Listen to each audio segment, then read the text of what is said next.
Խոսքը կառավարության 2021-2026 թվականների ծրագրի մասին է, որում հստակ եւ աներկբա արձանագրված է։ Մեջբերում եմ. Հայաստանի եւ տարածաշրջանի համար խաղաղ զարգացման դարաշրջան բացելը այնուամենայնիվ արտահերթ ընտրությունների արդյունքներով ժողովրդի առաջ կառավարության ստանձնած մեծագույն առաքելությունն է։ Մեջբերման ավարտ։ Սա նշանակում է, որ մենք դեռևս 2021 թվականի օգոստոսին ենք հայտարարել,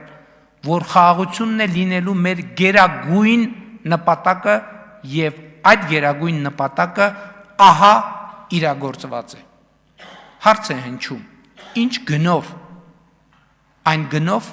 որով հնարավոր էր դա իրագործել։ Այո, բազում զոհերի ու զոհողությունների գնով,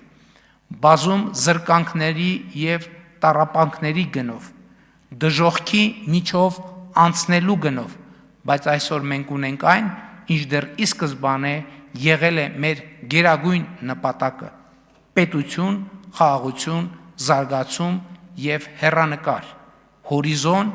անսահման հորիզոն մեր առջև։